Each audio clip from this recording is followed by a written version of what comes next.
뉴스야 시작합니다. 정치부 김보건 기자 나와 있습니다. 첫 번째 물음표 볼까요? 네, 첫 번째 물음표는 어린지의 추억입니다. 김 기자, 근데 표기가 좀 이상한데요? 네, 이 한때 오렌지를 이렇게 표기해야 한다 이런 주장이 있어가지고 제가 써봤는데 혹시 앵커 기억나시나요? 혹시 이게 그 이경숙 전 숙명여대 총장 말 아닌가요? 이명박 정부 때 인수위원장 했고요. 맞습니다. 네. 그 14년 전 발언인데도 아직 잊혀지지 않는 장면인데요. 한번 직접 들어보시겠습니다. 네. 처음에 제가 미국 가갖고 오렌지 달라고 그랬더니 아무도 못 알아들어요. 그래서 오렌지 이러니까는 오렌지 이러면서 가져오거든요. 네, 이 발언은 영어 공용화 논란으로 번지면서 초기 이명박 정부가 어린지 정부라는 이 비아냥을 듣기도 했습니다.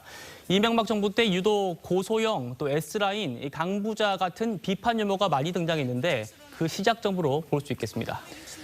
인수위원장은 상징성이 워낙 커서 관심을 한 몸에 받는데 돌이켜보면 논란이 더 많았던 것 같아요. 그랬었습니다. 이 앞서 보신 이경숙 전 총장은요, 첫 여성 인수위원장이라는 상징성에다가 이 대학을 또 경영한 능력까지 이명박 정부의 실용이라는 가치에 부합한다 이런 평가를 받았지만 어린지 이 발언 이후에 입지가 크게 줄었습니다.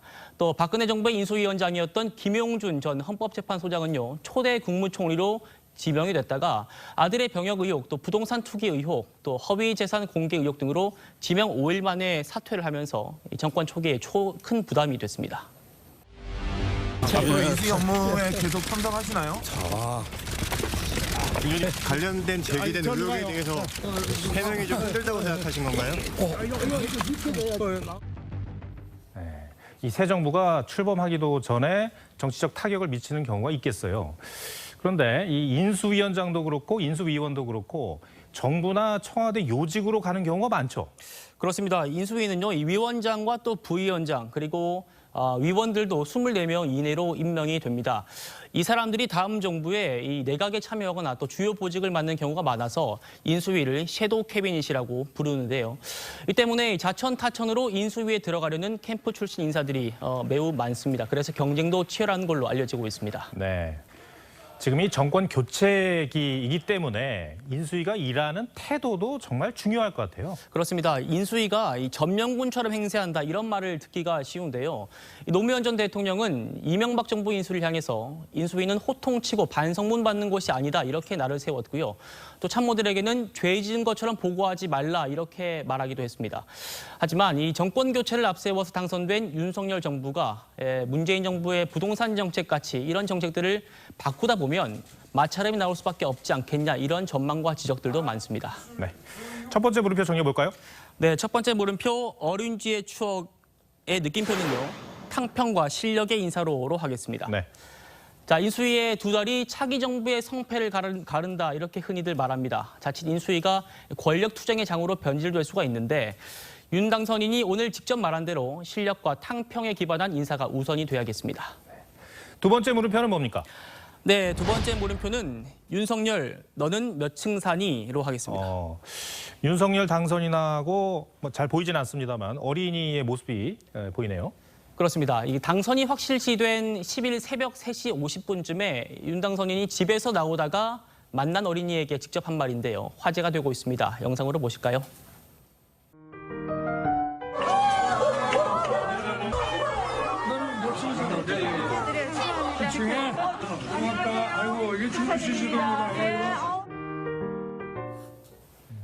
네. 그러니까 어린이가 윤 당선인의 이웃이었네요. 그렇습니다. 윤 당선인은 서울 서초구에 한 700세대가 넘는 주상옥 복합 아파트에 지금 살고 있습니다. 그동안 역대 당선인들은 대부분 단독주택이나 또 세대수가 적은 빌라에 살았던 것과 비교가 되는데요. 한번 보실까요? 김영삼 대통령은 서울 상도동의 단독주택, 또 김대중 대통령은 일산의 단독주택에서 당선을 확정지었습니다.